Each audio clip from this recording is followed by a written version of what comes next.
"Keep quiet," the housekeeper said to the millionaire, and her attitude changed everything. Marcus Holloway had never felt so much fear as in that moment when Chloe, his housekeeper, forcefully pulled him under the marble staircase of his mansion in Sydney's eastern suburbs. The 52-year-old man, accustomed to commanding hundreds of employees in his companies, was paralyzed when the 28-year-old pressed her gloved hand against his lips. Unknown voices echoed through the entrance hall, and Chloe whispered desperately in his ear, "For God's sake, Mr. Holloway, don't make a sound. They can't know you're here." The housekeeper's brown eyes conveyed a panic Marcus had never witnessed. Chloe had been working in his house for barely 4 months, always discreet and efficient, carrying out her tasks without question. But at that moment, something had completely changed. "Is anyone there?" a harsh male voice shouted from the living room. Marcus felt Chloe's body tremble against his. Her hand pressed harder against his mouth, and he could feel cold sweat through the yellow rubber gloves she used for cleaning. "No one. The house is empty," another younger voice replied. "Are you sure? I thought I saw movement here." Marcus tried to move, but Chloe shook her head vigorously, her brown hair escaping from her neat ponytail. Never in his life had he depended so much on another person. The businessman who controlled 3 auto parts factories and employed over 1,000 people was completely in the hands of a housekeeper. Minutes felt like hours. Marcus could hear heavy footsteps pacing his living room, their voices discussing something he couldn't quite understand. Chloe kept her eyes fixed on him, as if her life depended on him remaining motionless. "Let's go. He's not really here," one of the voices finally said. "But his car was in the garage yesterday. He must have gone out with someone else. Let's look somewhere else." The sound of the front door closing made Marcus release a sigh he hadn't known he was holding. Chloe waited a few more minutes before loosening the pressure on his mouth, but kept her index finger on her own lips, asking for silence. Only when the sound of the cars completely faded away did she allow them to come out from under the staircase. Marcus trembled with rage and confusion when they finally stood up. "What the hell was going on here?" he whispered, still keeping his voice low. Chloe smoothed her creased uniform and adjusted her hair. Her hands were still visibly trembling. "I can't explain it now, Mr. Holloway. Please, trust me." "Trust you?" Marcus exclaimed, momentarily forgetting to keep his voice down. "Unknown people invade my house. You act like you've known me for years. And you want me to trust you without explanations?" "Please." Chloe interrupted him, her eyes filling with tears. "I promise I'll explain everything, but not now. It's dangerous." Marcus observed the young woman's face. There was something in her expression that made him hesitate. Fear, yes, but also a determination that he recognized. It was the same expression he saw in the mirror when he was about to close a difficult deal. "All right," he finally said. "But I want answers by tomorrow morning." Chloe nodded quickly and returned to the kitchen, leaving Marcus alone in the hall, trying to process what had just happened. That night, Marcus barely slept. He kept imagining who those men were and why Chloe had reacted that way. He was sure she knew them by the way she anticipated their arrival and knew exactly what to do. In the morning, he went down for breakfast and found Chloe preparing his breakfast as if nothing had happened. She served coffee with the same efficiency as always, but Marcus noticed her hands still trembled slightly. "Good morning, Mr. Holloway," she said, avoiding looking him directly in the eyes. "Good morning, Chloe. Did you sleep well?" "Yes, sir. Thank you for asking." Marcus took a few sips of coffee before speaking again. "About yesterday." "Mr. Holloway, I really can't talk about that yet," Chloe quickly interrupted him. "But I can assure you that you are not in any danger because of me." "Because of you?" Marcus raised his eyebrows. "So, you admit this has something to do with you?" Chloe stopped arranging the dishes and looked at him for the first time since the incident. "I would never lie to you about anything that could put you at risk. If I tell you that you are safe, it's because you are." There was a sincerity in her voice that made Marcus reconsider his approach. In all his years running companies, he had learned to read people, and Chloe did not seem to be lying. "All right," he said. "But if something like this happens again, I'm going to need full explanations." "I understand, sir, and I hope that doesn't happen." Marcus went to his home office, trying to concentrate on his factory's monthly reports, but his mind kept returning to the incident of the previous day. Who were those men? Why were they looking for Chloe? And why was she so desperate to protect him? Around noon, he decided to check some important documents he kept in the office safe. To his surprise, he discovered that several folders had been moved. Nothing was missing, but it was clear that someone had been there. His blood ran cold. If those men had entered his house and searched his documents, the situation was much more serious than he imagined. Marcus quickly went downstairs and found Chloe cleaning the furniture in the living room. "Chloe, I need to talk to you now." She turned, and he saw immediate concern in her eyes. "Did something happen, Mr. Holloway?" "Someone moved my documents in the office. Do you know anything about that?" Chloe's face visibly paled. I don't know anything about documents, sir." "Chloe, please. You clearly know more than you're telling me. My company, my assets, could be at risk. I need to know what's happening." She hesitated for a long moment, clearly struggling internally. "Mr. Holloway, I swear to God I would never do anything to harm you, but there are things I can't explain yet." "Why can't you?" "Because it could be dangerous for other people I love." That answer took Marcus by surprise. There was a vulnerability in Chloe's voice that touched something in his heart. He had built his fortune by being distrustful, but something about her made him want to believe other people. "Your family?" Chloe just nodded, without being able to speak. Dear listener, if you're enjoying the story, please leave a like and above all, subscribe to the channel. That helps us a lot as we're starting out. Now, continuing. Marcus returned to his office, but couldn't concentrate. He decided to do something he had never done in his life. He hired a private detective to investigate Chloe. The detective, an experienced man named Frank Miller, said he would need a few days to conduct a full investigation. Marcus accepted, feeling a little guilty for spying on someone who had shown loyalty to him. That night, during dinner, Marcus discreetly observed Chloe. She served the food with the same attention as always, but there was a tension in her movements that hadn't existed before. "Chloe, how long have you been working as a housekeeper?" he asked, trying to sound casual. "Around 6 years, Mr. Holloway." "And always here in Sydney?" "Yes, sir. I was born and grew up here." "Big family?" Marcus noticed she hesitated before answering. "Just my younger brother and I, sir. Our parents passed away when we were children." "I'm very sorry," Marcus said sincerely. "It must have been difficult taking care of a brother so young." "It was, but we managed." There was a strength in Chloe's voice that Marcus admired. He himself had lost his parents early and knew how that could mark a person. "Your brother, what does he do?" He tries various things. He's still figuring out what he wants to do with his life." Marcus sensed the evasiveness in the answer, but decided not to press for the moment. 3 days later, Detective Frank called, asking to meet urgently. Marcus arranged to meet him at the office of one of his factories, away from home. "Mr. Holloway, I have some information about your housekeeper," Frank said, opening a folder full of documents. "First, the name she used on her resume isn't entirely true." Marcus felt his stomach tighten. "How so?" "Her name is Chloe Davies, but on the resume, she only put Chloe, probably to make background checks difficult." "Continue." "She has a 25-year-old brother, Liam Davies. And there's the problem. Liam has considerable debts with local loan sharks." Marcus felt as if he had been punched in the stomach. "How much does he owe?" "By my calculations, around $80,000. And the interest keeps growing. And those men in my house were probably collectors looking for her, since they can't find her brother." Marcus remained silent for a few minutes, processing the information. "Is there anything else I should know?" "Chloe Davies has no criminal record. From what I've discovered, she has always worked as a housekeeper and has good references from previous jobs. She seems to be an honest person who got into a complicated situation because of her brother." "Thanks, Frank. You can send your report by email." Marcus returned home with his head spinning. Part of him felt betrayed. Chloe had lied about her identity, but another part admired her loyalty to her brother and understood why she had done it. When he arrived home, he found Chloe in the kitchen preparing dinner. She greeted him normally, but Marcus noticed the tension in her shoulders. "Chloe, I need to talk to you." She turned immediately, and Marcus saw the fear in her eyes. "Yes, Mr. Holloway. I know about your brother Liam and his debts." The plate Chloe was holding slipped from her hands and shattered on the floor. She immediately bent down to pick up the pieces, but Marcus could see her hands trembling uncontrollably. "Mr. Holloway, can I explain? Can you explain why you lied about your full name when you applied for the job?" Chloe stopped picking up the plate pieces and looked at him intently, tears running down her face.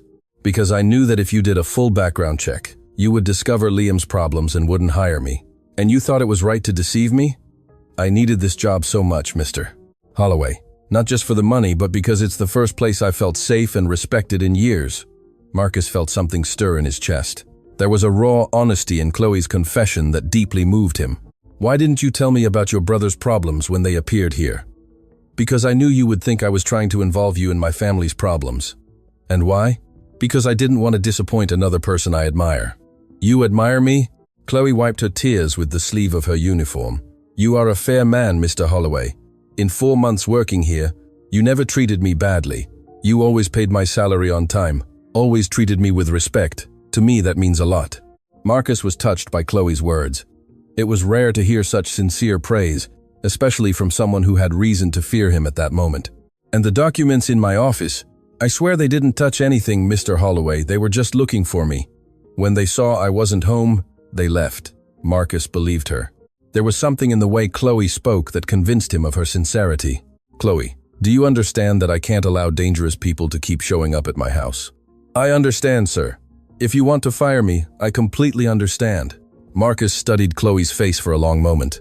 She was clearly prepared to accept the consequences of her decisions, but there was a dignity in her posture that impressed him. I'm not going to fire you, he finally said. Sir? But we need to resolve this situation with your brother.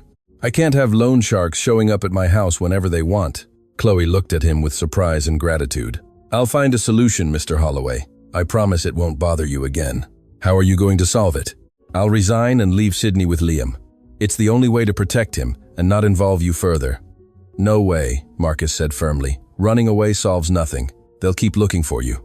Then what do I do? Chloe asked desperately. Leave it with me. I'll think of something. Marcus spent the whole night awake thinking about Chloe's situation. For the first time in years, he was genuinely concerned about the well-being of someone other than himself. The next morning, he made a decision that surprised him. Chloe, I want to meet your brother.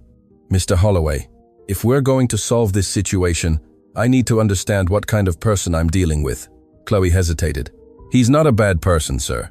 He just made wrong choices. Everyone makes wrong choices sometimes. The question is, what do we do next?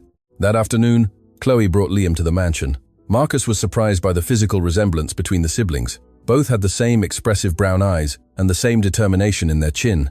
Liam was a thin young man, approximately 5'9", with dark, slightly messy hair and a small tattoo on his left wrist. His clothes were simple but clean, and Marcus noticed he maintained a respectful, though clearly nervous, posture. Mr. Holloway, thank you very much for having me, Liam said, extending his hand. Marcus shook the young man's hand and noticed it was firm, without trembling. A good sign. Liam, your sister told me you have some financial problems. Yes, sir, and I'm very sorry that this has bothered you. It was never my intention to involve Chloe in this. But you did involve her. I did, Liam admitted, looking down. And I hate myself for it every day. Marcus studied the young man. There was genuine remorse in his voice. Tell me how this debt started. Liam looked at Chloe, who nodded encouragingly. I was working at a mechanics workshop, Mr. Holloway. The owner owed us 3 months' wages to all employees and suddenly closed the workshop. I was left without money to pay my apartment rent, and then an acquaintance offered me borrowed money. He said it was only for a few months until I got another job. I didn't know he was a loan shark. Marcus nodded. It was a common story, unfortunately. How much did you initially borrow? $20,000, and now I owe $80,000. The interest is absurd, sir. Every month that passes, the debt almost doubles. Marcus did some mental calculations and realized the numbers matched loan shark interest rates. And why didn't you go to your sister for help from the beginning? Because she did so much for me, sir. She always took care of me since our parents died. I didn't want to be another burden in her life. Marcus looked at Chloe and saw tears in her eyes. But you ended up being one anyway. I did, Liam admitted. And now she might lose her job because of me. Liam, Marcus said, leaning forward, answer me one thing with total honesty. If I pay your debt, will you get into trouble like this again? No, sir. Never again. I learned my lesson the hard way. How can I be sure of that? Liam hesitated for a moment, then pulled an old wallet from his back trouser pocket. See this here? He said, showing a faded photo of 2 children. Marcus looked and recognized Chloe, much younger, holding hands with a very small boy. This photo was taken the day we went to live with our aunt after our parents died. Chloe was 13 and I was 10. She promised that day that she would never abandon me no matter what happened. Liam looked at his sister with love. She has kept that promise all these years, Mr. Holloway. She worked from a teenager to support me. She gave up studying so I could finish high school. She never complained, never made me feel guilty, and I repaid her by putting her in danger. Marcus was moved by the emotion in the young man's voice. Then, answer me again. If I pay your debt, are you going to waste your sister's sacrifice again? No, sir. I'd rather die than hurt Chloe again. Marcus believed him. There was a sincerity in Liam's confession that convinced him. All right, I'll pay your debt. Both Liam and Chloe looked at him shocked. Mr. Holloway, Chloe began. But there are conditions, Marcus continued. Liam, you're going to work for me in one of my factories. The salary will be fair, but a portion will be deducted each month until you pay me back what I paid the loan sharks. Mr. Holloway, that's very generous, but I'm not finished yet, Marcus interrupted him. Furthermore, you two will live here in the mansion until Liam pays off the debt with me. Live here? Chloe asked, surprised. That's right, Chloe. You'll continue working as always, but Liam will also help with the house chores in his free time, and I'll make sure he doesn't get into trouble again. Marcus saw Liam and Chloe exchange incredulous glances. Why are you doing this for us? Liam asked. Marcus thought about the question for a moment. He himself wasn't sure of the answer. Because your sister saved my life that day, risking her own safety, and because it's been a long time since I've seen true loyalty between people. Chloe began to cry silently. Mr. Holloway, I don't know how to thank you. No need to thank me, you just need to fulfill your part of the agreement. We will, Liam said firmly. You have my word. That night, Marcus helped Liam and Chloe settle into the staff quarters at the back of the mansion. It was the first time in years that the house wasn't completely silent. During dinner, Marcus observed the siblings interact. There was a genuine connection between them that reminded him of how close he and his own sister were before she moved overseas. Liam, tell me about your plans for the future, Marcus said. Well, Mr. Holloway, I've always liked mechanics. I was thinking of maybe taking a technical course to specialize better. Good idea. I can help you with that. One of my factories works with auto parts, so mechanical knowledge is always useful. Seriously? Liam smiled for the first time since Marcus met him. Seriously, but first, let's resolve this situation with the loan sharks. The next morning, Marcus made the necessary contacts through Detective Frank to locate the loan sharks and negotiate the payment of Liam's debt. It was an unpleasant but efficient process. It's resolved, he told Liam and Chloe during lunch. You don't owe them anything anymore. Mr. Holloway, Liam said, emotional. I promise I'll work hard to pay you back every cent. I know you will. That afternoon, while Liam began his first day of work at the factory, Chloe continued with her household chores. Marcus noticed that she was more relaxed than she had been in weeks. Chloe, can I ask you a personal question? Of course, Mr. Holloway. Why did you never marry? A beautiful and hard-working woman like you surely had opportunities. Chloe stopped wiping the dining table and looked at him in surprise. I never had time to think about that, Mr. Holloway. I was always too busy taking care of Liam. And now Liam is growing up. He's going to have a stable job. Now, I don't know. I never thought about having a life of my own. Marcus was touched by the answer. Chloe had sacrificed so much for her brother that she had forgotten to take care of herself. I think it's time to start thinking about that, he said gently. That night, Marcus was in his office reviewing some contracts when he heard laughter coming from the kitchen. Curious, he went down to see what was happening. He found Liam teaching Chloe to play cards. Such a domestic scene that something stirred in his chest. It had been years since that house had the sound of genuine laughter. Can I join you? He asked from the doorway. Liam and Chloe turned, surprised. Of course. Mr. Holloway, Chloe said. Liam was teaching me to play euchre. Euchre. I haven't played that in years. Marcus sat at the kitchen table, something he had never done before. For the next hour, he, Liam, and Chloe played cards and talked about trivial matters. It was the most relaxing night Marcus had had in years. The following weeks established a pleasant routine in the mansion. Liam worked at the factory during the day and returned home punctually at 6 p.m. Chloe continued to take care of the house with her usual efficiency, but now there was a lightness in her movements that hadn't existed before. Marcus discovered that he liked having company for dinner. Conversations with Liam and Chloe were refreshing, far from the corporate discussions that dominated his professional life. One night during dinner, Liam commented on his work. Mr. Holloway, the factory supervisor, said I'm adapting well. He even offered me overtime on the weekend. That's good, Liam. Are you enjoying the work? Very much. And the other employees are good blokes. There's a Mr. Gary, who's worked there for 20 years, and he's teaching me a lot. Marcus smiled. Gary is a good person. If he's teaching you, you'll learn a lot.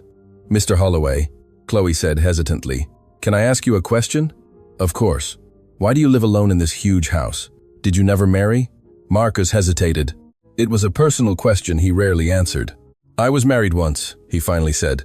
A long time ago. What happened? Liam asked with curiosity. She said I loved my work more than her, and well, she was right. Marcus saw compassion in Chloe's eyes. I regretted it every day, Marcus admitted. But by the time I realized my mistake, it was already too late. She had moved on. And you never tried to have a relationship with anyone else? Chloe asked gently. I tried, but I always ended up making the same mistakes. Over time, I decided it was better to be alone than to hurt more people. There was a respectful silence at the table. Mr. Holloway, Liam finally said, maybe the problem wasn't that you loved your work too much, but that you hadn't found someone who understood you. Marcus looked at the young man with interest. How so? Well, you work hard because you care about hundreds of families who depend on your companies, right? That's not selfishness, it's responsibility. Maybe you just need someone who values that quality instead of criticizing it. Marcus was impressed by Liam's mature observation. You might be right. I'm sure you are, Chloe said, smiling. You're a good man, Mr. Holloway. Any woman who couldn't see that didn't deserve you anyway. That night, Marcus went to bed thinking about the conversation. It had been a long time since someone had seen him so positively. Dear listener, if you're enjoying the story, please leave a like, and above all, subscribe to the channel. That helps us a lot as we're starting out. Now, continuing. The following month, the routine in the Holloway mansion had become something Marcus looked forward to every day. Breakfast with Chloe, conversations at dinner with the siblings, even weekends when Liam was home and helped with small repairs around the house. One Friday night, Marcus was organizing some papers in the office when he heard the doorbell ring. He looked at the clock. It was almost 10 p.m. Who could it be at this hour? He went down to see who it was, and found Chloe standing at the door, hesitating to open it. Who is it? Marcus asked. I don't know, Mr. Holloway. I'm not expecting anyone. The doorbell rang again, more insistently. I'll see who it is this time, Marcus said, approaching the door. Through the peephole, he saw a young woman standing outside. He didn't recognize her, but something about her seemed familiar. He opened the door and was in shock. Dad. Marcus felt as if he had been punched in the stomach. In front of him was Zara, his 26-year-old daughter, whom he hadn't seen in almost 5 years. Dad, Zara managed to whisper. The young woman was visibly pregnant, carrying a small suitcase and with her eyes red from crying. Dad, I need help. Marcus was paralyzed for a few seconds. Chloe, realizing the situation, approached discreetly. Mr. Holloway, would you like me to prepare something? Marcus was clearly in shock. Please, Dad, Zara said, her voice breaking. I have nowhere to go. Chloe gently touched Marcus's arm. Mr. Holloway, how about we take the young lady to the living room and prepare some tea? The suggestion brought Marcus back to reality. Of course, Zara, please come in. Zara entered the mansion with hesitation, carrying her suitcase. Marcus noticed her looking around as if afraid to touch anything. Please sit down, he said, pointing to the living room sofa. Chloe discreetly disappeared towards the kitchen. Father and daughter looked at each other in silence for a few moments. Marcus couldn't believe she was there, especially pregnant. When are you expecting the baby? He finally asked. 7 months, Zara replied, stroking her belly. And the father? Zara looked down. He left when he found out about the pregnancy. Marcus felt immediate rage against the man who had abandoned his daughter, but he controlled himself. Why didn't you look for me sooner? Because the last time we spoke, you told me to only look for you when I needed money, Zara said, her voice trembling. And now I'm here, proving you were right. Marcus remembered the terrible fight they had 5 years ago. Zara had dropped out of her business degree to pursue an art career, and he had said cruel things he immediately regretted. Zara, I didn't mean those things. Yes, you did, Dad, and you were right. I was a naive dreamer who thought I could live from art. Now I'm pregnant, with no money, no home, nothing. Chloe returned from the kitchen carrying a tray with tea and some biscuits. I thought you might like some tea, she said kindly, placing the tray on the coffee table. Thank you, Zara said, accepting the cup gratefully. Marcus observed the interaction between the two women. Chloe was being naturally welcoming without asking awkward questions. Dad, who is she? Zara asked. I'm Chloe, your dad's housekeeper, Chloe replied, before Marcus could speak. Nice to meet you. The pleasure is mine. Marcus noticed that Zara seemed more relaxed in Chloe's presence. Zara, do you have somewhere to stay tonight? Not really, she admitted. I was in a cheap hotel, but I ran out of money. Then you're staying here, Marcus said immediately. Dad, don't argue. This is your home. Zara began to cry silently. I ruined everything, Dad. My whole life. Marcus stood up and, for the first time in 5 years, hugged his daughter. You didn't ruin anything. We'll find a way to fix everything. Chloe watched the scene with tears in her eyes, remembering her own difficulties with Liam. Mr. Holloway, she said gently, how about I prepare the guest room for Zara? Good idea, Chloe. Thank you. While Chloe went upstairs to prepare the room, Marcus sat next to Zara on the sofa. Tell me what happened in these 5 years. Zara dried her eyes and began to speak. After our fight, I went to live with a friend. I tried to work as an artist. I made paintings and sold them at the art market in the Rocks. At first it even went well, and then I met Leo. He was a musician. He said he understood me as an artist. We started dating, and I thought I had found my place in the world. Marcus listened patiently, though he felt rage towards this Leo. When did you find out you were pregnant? 2 months ago. When I told Leo, he said he wasn't ready to be a father and disappeared. Literally changed apartments, canceled his phone, vanished. And you didn't try to find me then? I tried, Zara admitted. Several times I picked up the phone to call, but I always gave up. I was afraid you'd reject me again. Marcus felt his heart ache with guilt. Zara, I would never reject you. That fight. I said horrible things that I didn't really mean. I was afraid you'd get hurt pursuing a dream that seemed impossible. But you were right, Dad. I couldn't support myself as an artist. I wasn't right. I was afraid. Afraid of losing you like I lost your mother. Zara looked at her father in surprise. Afraid of losing me? Your mother was also an artist, Zara, a painter. When you were little, she dreamed of having her own exhibition. I discouraged her. I told her she should focus on being a mother and wife. She never forgave me for that. Zara remained silent, absorbing the information. I didn't know that. There are many things you don't know about me and your mother. When you said you wanted to be an artist, I was afraid of repeating the same mistakes, but I ended up making different mistakes. Chloe returned from the kitchen. The room is ready, she said gently. I put clean towels and a nightgown that should fit. Thank you, Chloe. You're very kind. Zara, Marcus said. Tomorrow, we'll talk better about everything. For now, rest. Dad, I want you to know that I always loved you, even when we were fighting. I love you too, daughter. I always have. The next morning, Marcus woke up earlier than usual. He was eager to talk more with Zara and learn about her plans. He went down to the kitchen and found Chloe preparing a more elaborate breakfast than usual. Good morning, Mr. Holloway. Good morning, Chloe. Are you preparing a banquet there? I thought Zara might be hungry. Pregnant women need to eat well, Marcus smiled.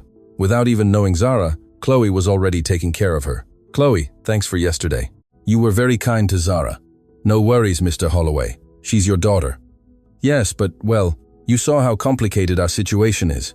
Not everyone would have been so welcoming. Chloe stopped stirring the eggs and looked at Marcus. Mr. Holloway, when my parents died, Liam and I fought constantly. I was just a teenager trying to raise a younger brother, and he resented having to obey me instead of our parents. There were times when I thought we would never understand each other.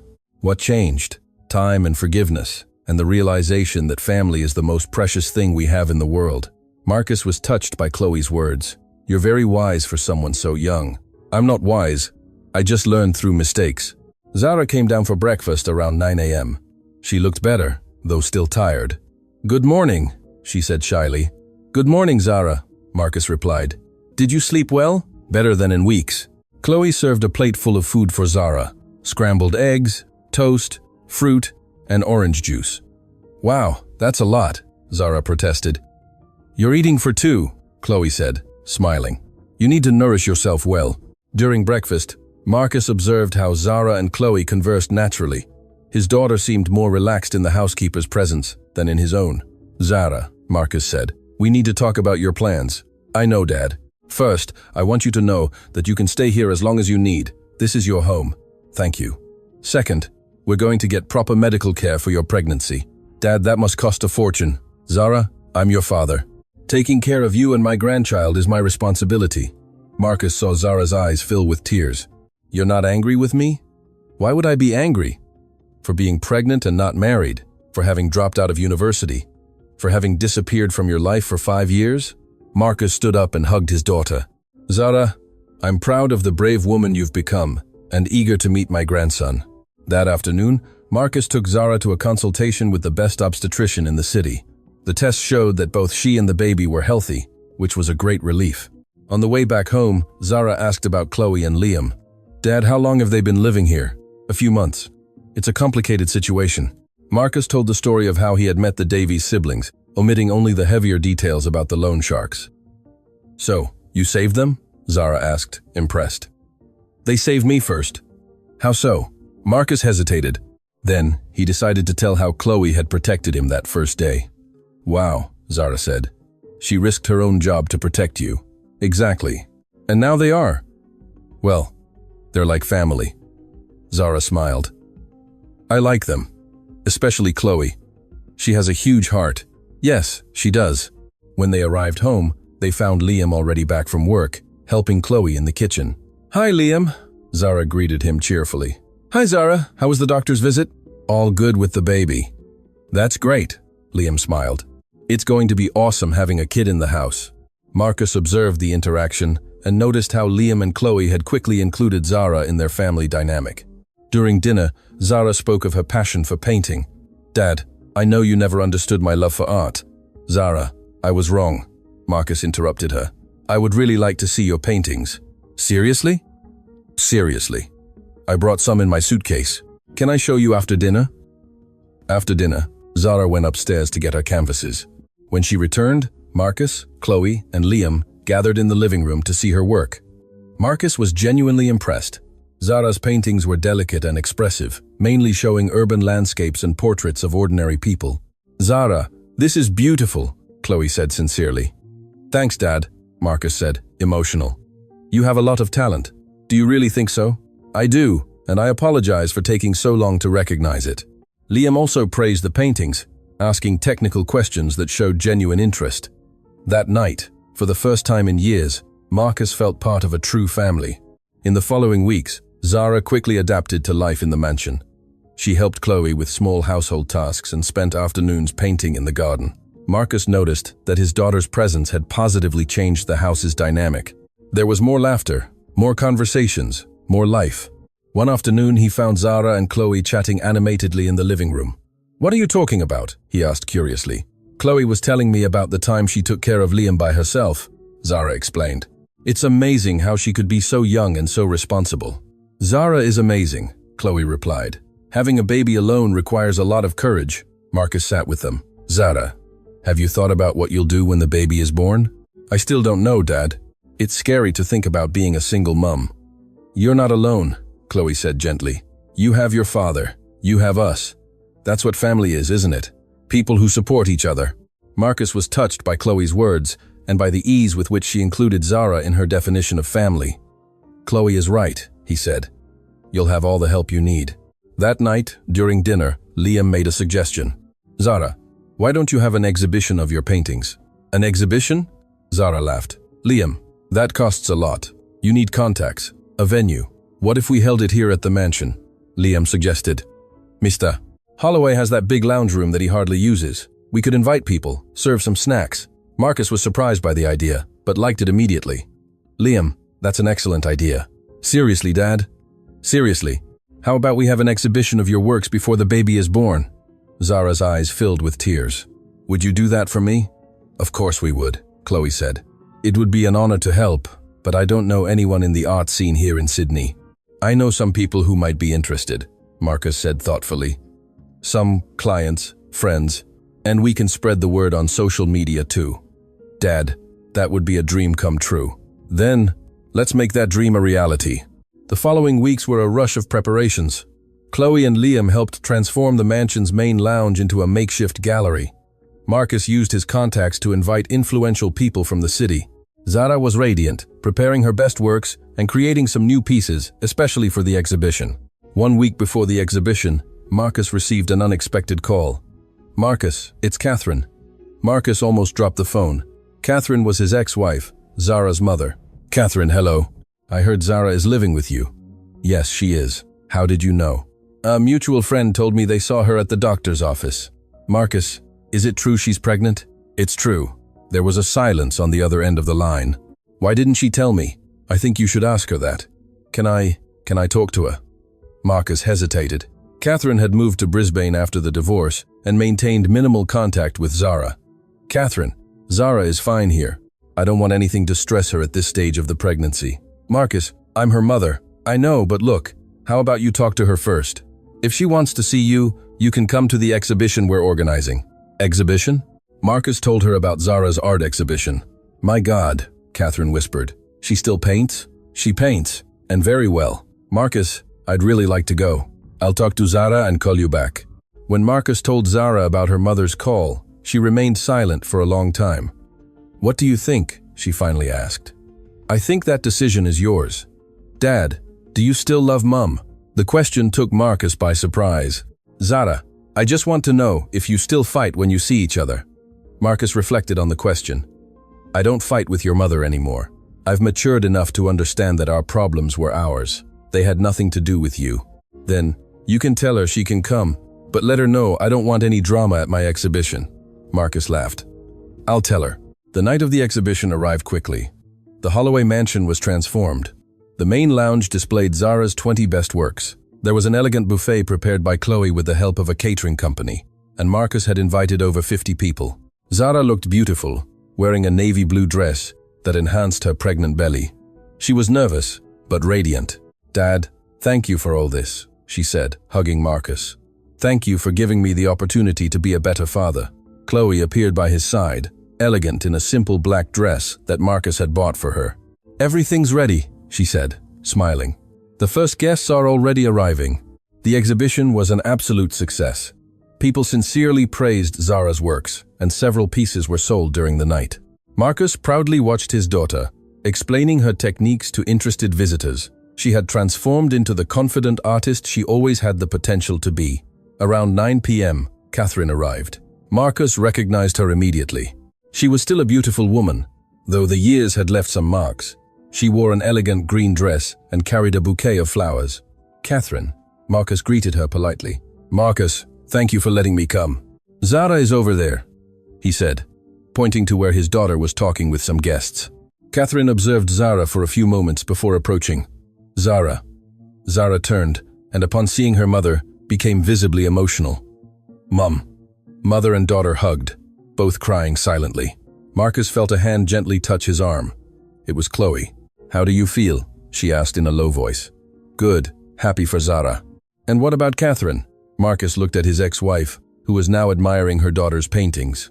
I feel peace, he said, surprised. For the first time, I feel peace when I see her. That's good.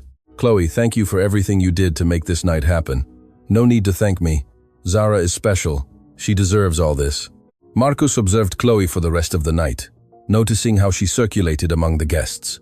Always attentive, always making sure everyone was comfortable. She had a natural elegance that didn't depend on expensive clothes or jewelry. At the end of the night, after all the guests had left, the family gathered in the living room to talk about the exhibition's success. Zara, you sold 8 paintings, Liam said, excited. That's a lot of money. It is, Zara smiled. Enough to start a fund for the baby. Darling, Catherine said, your paintings are magnificent, much better than I imagined. Thanks, Mum. Marcus observed the interaction between his ex-wife and his daughter. It seemed that the years of distance had softened the tensions between them. Marcus, Catherine said, thank you for taking care of her, for giving her the opportunity that I didn't. Catherine, we both made mistakes with Zara. The important thing is that now we're trying to get it right. That's true. Catherine stayed in a nearby hotel for 3 days, taking the opportunity to strengthen her relationship with Zara. Marcus was satisfied to see that he no longer felt bitterness towards her, only a gentle nostalgia for distant times. On the last day of Catherine's visit, she sought Marcus for a private conversation. Marcus, can I ask you a personal question? Of course. The housekeeper, Chloe, are you two? Marcus was surprised by the question. Are we what? Together. Catherine, she's my housekeeper. Marcus, I've known you for over 20 years.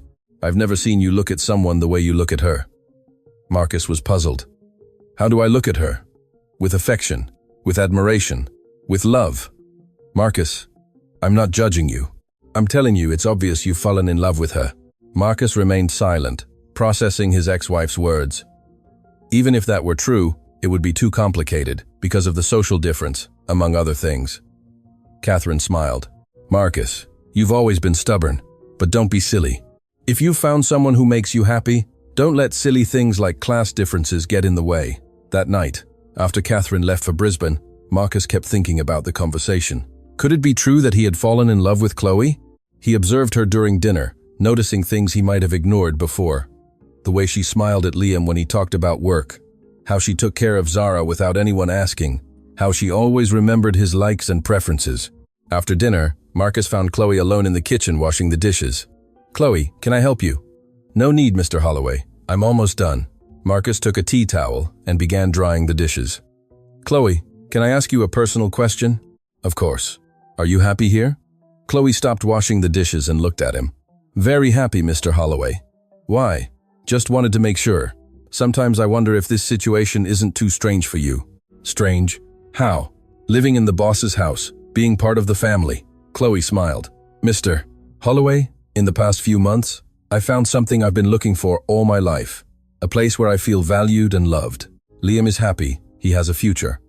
Zara is following her dreams, and you've become a special person to me." "Special like?" Chloe hesitated. "Like someone I admire and respect very much." Marcus wanted to ask more, but something made him hesitate. Perhaps he wasn't ready to hear the answer. 2 weeks later, Zara went into labor in the middle of the night. Marcus, Chloe, and Liam rushed to the hospital, where they spent hours waiting for news. At 6 a.m. the doctor appeared, smiling. "Congratulations, Mr. Holloway. You have a beautiful, healthy grandson." Marcus felt an emotion he hadn't experienced in years. When he finally saw Zara and the baby, he couldn't hold back his tears. "Dad, I want to introduce you to Finn, your grandson." Marcus took the baby in his arms, marveling at the perfection of that tiny creature. "Hello, Finn. I'm your granddad." Chloe and Liam watched the scene, emotional. "He's beautiful," Chloe whispered. "He's the most beautiful thing I've ever seen," Liam agreed. In the following days, the Holloway mansion transformed into a makeshift nursery. Finn cried, slept, fed, and everyone took turns looking after him. Marcus discovered that he loved being a grandfather. He spent hours holding Finn, talking to him, showing him the house and garden. One afternoon, while rocking his grandson to sleep, Chloe approached. "You're a wonderful grandfather," she said gently. "Thank you. I'm trying to be a better grandfather than I was a father." "You were a good father, Mr. Holloway. You just needed to learn how to show it." Marcus looked at Chloe, admiring her generosity and always seeing the best in people. "Chloe, can I tell you a secret?" "Of course."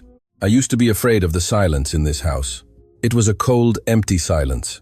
Now, even when there's silence, it's a warm, loving silence. That's because you have family here now." "Yes, and you and Liam are part of that family." Chloe smiled, but Marcus noticed a sadness in her eyes. "What's wrong?" "Nothing, Mr. Holloway." "Chloe, in all these months, you've always been honest with me. Don't start lying now," she sighed. "It's just that sometimes I wonder how long this will last." "How so, Mr. Holloway?" "Liam will soon pay off his debt to you. Zara is well, she has the baby, she can get on with her life. And I'll just be a housekeeper again." Marcus felt a squeeze in his heart. "Chloe, you've never been just a housekeeper to me. But that's what I am, Mr. Holloway, and that's fine. I just wish things could be different." "Different how?" Chloe looked at him with an intensity that made Marcus feel something stir in his chest, different in a way that isn't possible. Before Marcus could answer, Liam appeared in the living room. "Guys, Finn woke up and he's hungry." Chloe quickly moved away to help Zara with the baby, leaving Marcus confused and restless. That night, Marcus couldn't sleep. Chloe's words echoed in his mind. What did she mean by different in a way that isn't possible? The next morning, he decided to have a frank conversation with Liam. "Liam, can I talk to you for a minute?" "Of course, Mr. Holloway." They sat in Marcus's office. "Liam, are you happy working at the factory?" "Very happy, sir." "Why do you ask?" "Because you'll soon pay off your debt to me, and I want to know what your plans are for the future." Liam became thoughtful. "Well, Mr. Holloway, I'd like to continue working for you, if possible. Maybe do that technical course we talked about." "And what about Chloe? How so? Did you always plan to live together forever?" Liam laughed. "Mr. Holloway, Chloe took care of me until I could stand on my own 2 feet. Now it's time for her to take care of her own life." "She said that? She didn't have to say it.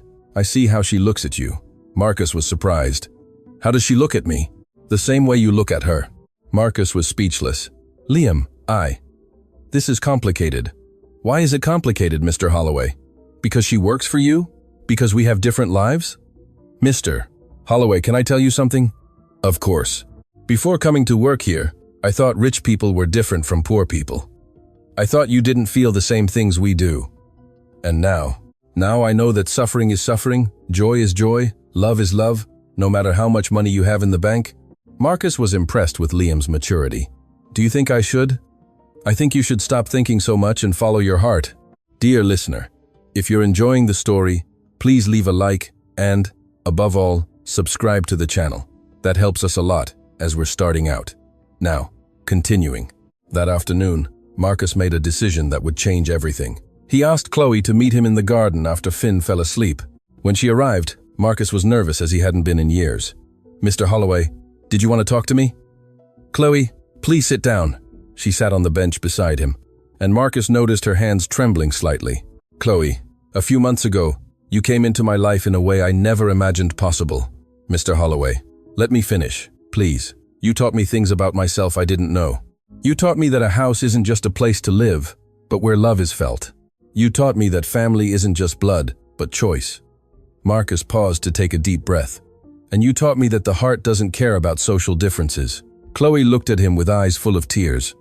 Mr. Holloway, please don't say things you can't keep.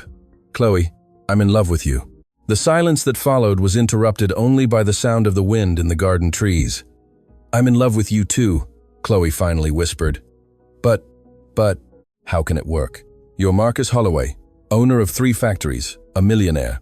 I'm Chloe Davies, a housekeeper, sister of a lad who owed money to loan sharks. So what? So what if the world judges us? People will say, I got close to you for financial gain. Chloe, you got close to me to protect me. The day I needed it most, you risked everything for me. If that's not love, I don't know what is. Chloe began to cry. Mr. Holloway, I'm scared. Scared of what? Scared of not being good enough for you. Scared of embarrassing you in front of your friends. Scared of… Marcus interrupted her, taking her hands. Chloe, look at me. She looked at him through her tears. You are the bravest, most loyal, and most caring woman I have ever met. If someone can't see that, the problem is theirs, not yours. But what about people? And your reputation? Chloe, I spent years caring more about other people's opinions than my own happiness. I lost my wife, almost lost my daughter. I'm not going to lose you too over silly prejudices. Marcus stood up and knelt in front of Chloe, taking her hands. Chloe Davies, will you marry me? Chloe was completely shocked. Mr. Holloway, are you proposing to me? Yes.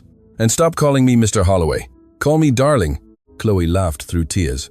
Marcus, darling, are you sure? I've never been so sure of anything in my life. Then, yes, I want to marry you.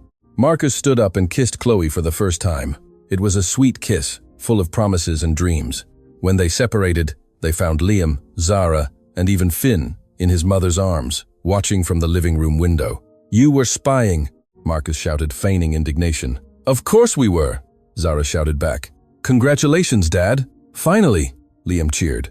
That night, the family gathered to celebrate Marcus and Chloe's engagement. It was a simple celebration, but full of love and happiness. Marcus, Zara said, are you sure you're ready to marry again? More than ready. This time it will be different. How so? This time I know that the most important thing isn't what I can give the person I love, but what I can build with them. Chloe smiled, squeezing Marcus's hand.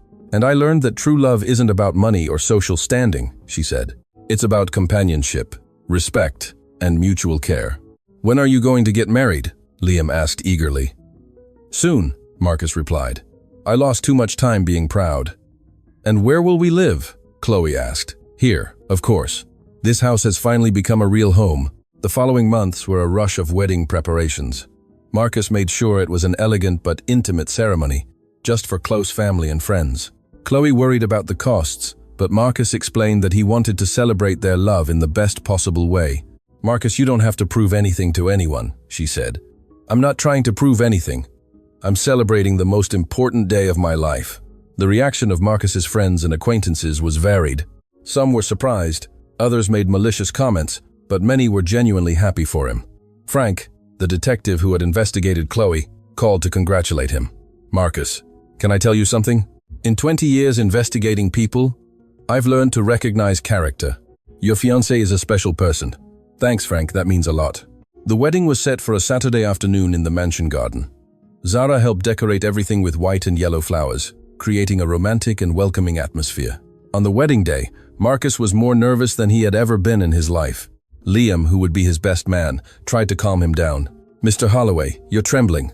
I'm nervous, Liam. Why? You love Chloe. She loves you. I'm afraid I won't be able to make her happy. Mr. Holloway, you already make her happy every day. When it was time for the ceremony, Marcus took his place at the makeshift altar in the garden. The guests included employees from his factories, some business friends, Catherine, who had come specially from Brisbane, and people from the community who knew and respected Chloe. The music began to play, and Zara appeared first as a bridesmaid, carrying Finn in her arms. Then Chloe appeared, escorted by Liam. She was radiant in a simple but elegant dress, and Marcus felt tears welling in his eyes. When Liam handed Chloe to Marcus, he whispered, "Take care of my sister. I'll take care of her as if she were a treasure," Marcus promised. The ceremony was conducted by the Justice of the Peace, who had been Marcus's friend for years. When it was time for the vows, Marcus spoke first. "Chloe, you came into my life the day I most needed protection and care. You taught me that to love is to care, that family is a choice, and that true happiness. I promise to love you, respect you, and support you in all your dreams for the rest of my life." Chloe was crying when it was her turn. "Marcus, you gave me not only a home, but a family. You taught me that I can dream big and that I deserve to be loved for who I am. I promise to love you with all the sincerity of my heart, support you in all your decisions, and build with you a life full of love, laughter, and happiness." When the judge declared them husband and wife, their kiss was accompanied by applause and tears of emotion from everyone present. The party that followed was lively and full of joy. Marcus watched Chloe dancing with Liam, talking with Zara, holding Finn, and he felt like the luckiest man in the world. During the bridal waltz, he whispered in Chloe's ear, "Thank you for telling me to keep quiet that day." "Why?" "Because it was the first day of my real life." "Our real life," Chloe corrected, smiling. The months that followed the wedding were the happiest of Marcus's life. He and Chloe complemented each other perfectly. She taught him to relax and enjoy the small moments, while he encouraged her to dream big and pursue her goals. Chloe decided to study business administration at night, with Marcus's full support. She wanted to better understand her husband's businesses and perhaps contribute more actively. "Marcus, are you sure it doesn't bother you that I'm studying?" "Bother me, Chloe. I'm proud. I always wanted a partner in life and in business." Liam prospered at the factory and, months after the wedding, was promoted to supervisor. He had completely paid off his debt to Marcus and was dating a colleague. "Marcus," he said one day, "thank you for believing in me when no one else did." "Liam, you were always a good person. You just needed an opportunity." Zara continued painting and had 2 successful exhibitions. Finn grew up surrounded by love and attention, spoiled by his granddad, by Aunt Chloe, and by Uncle Liam. A year after the wedding, Marcus and Chloe were in the garden, watching Finn take his first steps when she gave him news that would change everything again. "Marcus, I need to tell you something." "What is it, darling?" "I'm pregnant." Marcus was silent for a few seconds, then shouted with joy and lifted her into the air. "Seriously? We're having a baby?" "We are," Chloe laughed. "Are you happy?" "I'm ecstatic. Finn's going to have a little cousin." Zara celebrated when she heard the news. "And I'm going to be an aunt again." Liam was thrilled. During Chloe's pregnancy, Marcus was the most attentive husband possible. He had learned from past mistakes and was determined to enjoy every moment. "Marcus, you don't have to treat me like I'm made of porcelain," Chloe laughed when he prevented her from making any effort. "Let me take care of you. It's the first time I'm going to follow a pregnancy from the beginning." "You didn't follow Zara's pregnancy?" "Not as I should have. I worked too much. I left everything to Catherine. This time will be different." And it was different. Marcus attended all medical appointments, read books about babies, personally prepared the baby's room. When Daisy was born, a beautiful girl who looked like a miniature Chloe, Marcus cried with emotion. "Hello, princess." "I'm your dad," he said, holding his little daughter for the first time. Chloe watched the scene with tears of joy. "You're already a wonderful father. I'm trying to be the father Daisy deserves, and that Zara should have had." The Holloway Davies house, Marcus had insisted, Chloe keep her surname, was also constantly full of life. Finn, now 2 years old, adored his little cousin Daisy. Zara divided her time between motherhood and art. Liam had married his girlfriend Sarah, and lived with them for a few months before moving into his own home. One night, 2 years after Daisy's birth, Marcus and Chloe were in the bedroom, putting their daughter to sleep when she asked, "Marcus, do you regret anything? Why do you ask that? Just curious." Marcus thought about the question. "I regret taking so long to find you. I regret almost losing Zara due to pride. I regret not having valued the right things sooner. And what don't you regret? I don't regret hiring you. I don't regret helping Liam. I don't regret falling in love with you, even knowing it would be complicated. Why don't you regret it? Because it was the best decision of my life." Marcus hugged Chloe as they watched Daisy sleep. "Chloe, do you remember the day you told me to keep quiet?" "I remember. That was the day my life changed forever. Mine too. If you could go back in time, would you do everything the same?" Chloe smiled. "I would do everything the same, even the part about putting my hand over your mouth to shut you up." "Why?" "Because it was the first moment I felt I could take care of you instead of just working for you." Marcus kissed Chloe's forehead. "I love you, my life." "I love you too." 5 years after the famous day of silence, the Holloway Davies family gathered to celebrate Finn's 5th birthday. The mansion was decorated with colorful balloons, and children were running everywhere. Marcus observed the scene with deep satisfaction. Zara, now a respected artist, chatted with other parents. Liam, promoted to factory manager, played with his nephews and nieces. Chloe, graduated in business administration, and now Marcus's partner in some ventures, organized the children's activities. Daisy, at 3 years old, was an intelligent and affectionate girl who stole everyone's hearts. Finn, at 5, was a cheerful boy who called Marcus, Grandpa Gus, and Chloe, Auntie Chloe. "What are you thinking about?" Chloe asked, approaching Marcus. "I'm thinking about how life can change in an incredible way. For the better. Much better." Marcus hugged his wife, watching the party unfold around them. "Chloe, thank you." "For what?" "For saving me that day. For teaching me what true love is. For bringing your family into my life. For giving me Daisy. For making me a better man. Marcus, you saved me too. You gave me a family, a home, an education, a life I never dreamed of having. We saved each other. It's true." Marcus looked around once more. At Zara, laughing with the children. At Liam, chatting animatedly with other parents. At Finn and Daisy playing together. At the friends and family who had become part of his life. "Do you know what impresses me the most?" he said. "What? That it all started with you telling me to keep quiet? And you obeyed?" Chloe laughed. For the first time in his life, Mr. Marcus Holloway obeyed an order without questioning. It was the smartest decision I've ever made. "Why?" "Because sometimes we need to be quiet to hear what our heart is trying to tell us." Chloe turned to face Marcus. "And what was your heart telling you that day?" "That you were the person I had been waiting for all my life, only I didn't know it yet. My heart was saying the same thing." Marcus kissed Chloe softly as the party continued around them, full of joy and life. "Marcus," Chloe whispered, "can I ask you one more thing?" "Of course, anything. Never stop listening to me when I speak again. I promise. And you promise never again to be afraid to tell me what you think." "I promise." Marcus hugged Chloe tighter, knowing he had found not only a wife, but a true life partner. Later that night, after all the guests had left and the children were asleep, Marcus and Chloe sat in the same garden where he had proposed to her. "Chloe, in 5 years of marriage, what has been the happiest moment?" "Hard to choose. Maybe Daisy's birth, or the day Zara sold her first painting, or when Liam was promoted, or when you first said you loved me. For me, it was the day you told me to keep quiet." "Why?" "Because it was the day I learned to trust someone completely. It was the day I discovered that protection and love are the same thing. It was the day my real life began." Marcus took Chloe's hand and kissed it gently. "Thank you for coming into my life in the most unexpected way possible. Thank you for letting me stay." They remained silent for a few moments, watching the stars in the sky. "Marcus, yes? Can I ask you one last thing?" "Of course. Next time I tell you to shut up, obey again." Marcus laughed. "Why?" "Because I might have another secret to protect you." "What kind of secret?" Chloe smiled mysteriously. "You'll find out in 6 months." "Chloe, are you saying what I'm thinking?" "I'm pregnant again!" Marcus shouted with joy, probably waking the entire neighborhood, and hugged Chloe as if he never wanted to let her go.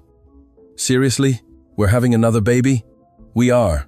Daisy's going to have a little brother or sister."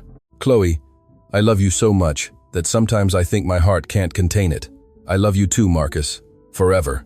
Marcus looked towards the mansion where his family slept.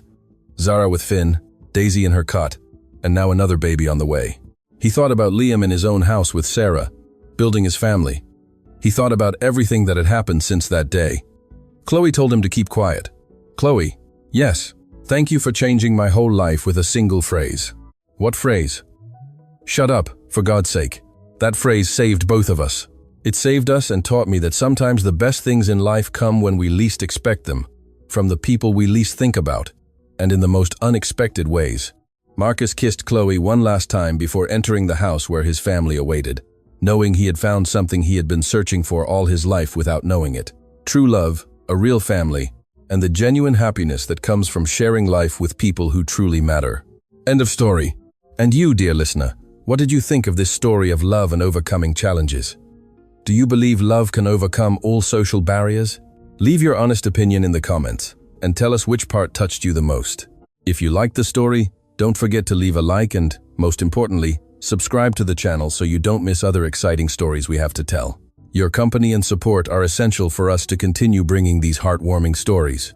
Thank you very much for being with us on this journey.